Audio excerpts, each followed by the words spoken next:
So when you're doing a proper push-up, what you want to think about is making your body look like an arrow, right? Like a up and down, left and right arrowhead or arrow. So the head is your head, and then the arrow arms are your arms, and then the arrow body is your body. Very simple to remember. So unlike how most people do push-ups, which is like this, hands out super wide, elbows out wide, or sometimes I see hands in really narrow, but arms still chicken out, or sometimes arms come in real tight. We want a nice 45-degree angle. So our hands are gonna go just outside our shoulders, okay?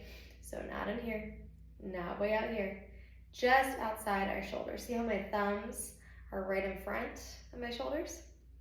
Okay, and then my elbows are in too close right now. 45-degree angle. So, right, this would be 90-degree angle. This would be a 0-degree angle. This is 45 degrees right here. Okay? So, what do we do with the rest of our body? Well, a push-up is basically just a dynamic plank, a moving plank. So you need a lot of core control, stability, and strength to be able to do push-ups properly and to be able to do them on the ground and on your toes versus your knees. So I'm not a fan of knee push-ups majority of the time. So if your core is not strong enough yet, or your upper body, then we'll do incline push-ups to start on a barbell, ideally, or a bench if you need to. So this is our positioning. We're gonna have our feet out nice and wide, and then for our core, inhale into our ribs, 360-degree breath. Exhale through your mouth like you're blowing out birthday candles. Pull pelvic floor up, wrap lower, middle, and upper TAs in. And this is our position. My pelvis is slightly tucked, okay? I'm not arching, but I'm not like way tucking. Neutral, slight tuck. And that is what I look like from the side. Having our feet nice and wide is gonna give us a stable base, which helps our core out, especially if it's not too strong yet. Having your feet in like this is still totally fine if your core is advanced and you're ready to take it up a notch. So I'm gonna show you on the ground what proper push-up form looks like. And be warned, I just did a shoulder and chest day, so my arms are actually dead. So I'm only gonna show you a couple because that's probably all I can do with good form right now. But with a typical yoga mat, I find this is when people go wrong and put their hands in too close together because a yoga mat is not wide enough. So your hands, if you're using a yoga mat, that's fine, but most of your hands, most of your fingers, I should say, are gonna be off the yoga mat. For me to have proper form here, my middle finger is the last finger on the mat. My ring and pinky fingers are on the floor, okay? For me to have that proper positioning like this. So, feet go about as wide as the mat.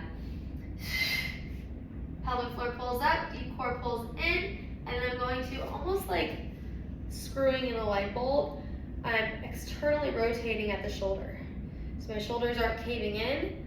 I'm going to think about proud chest before I go. And then I come down, nice and controlled, trying to go all the way to the floor.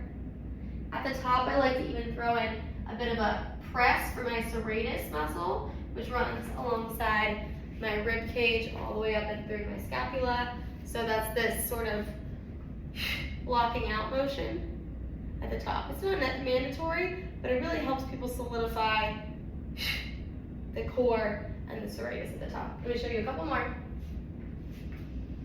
Inhale on the way down. Exhale as you come up, not dumping into the low back. Okay? Now, to modify this, my barbell is not accessible right now, but to modify this, you put your hands on a barbell, because what I like about a barbell is you can start it nice and low at the lowest anchors or hooks, and raise it up as high as you need to, depending on where you're at. But a bench totally works as well. But it's the exact same form, right here, same form. A bench is nice because you can get that external feedback of touching your chest to the bench. Your chest does not have to touch the floor if you're doing them on the floor, but you want to get very close to the floor. Hope that helps.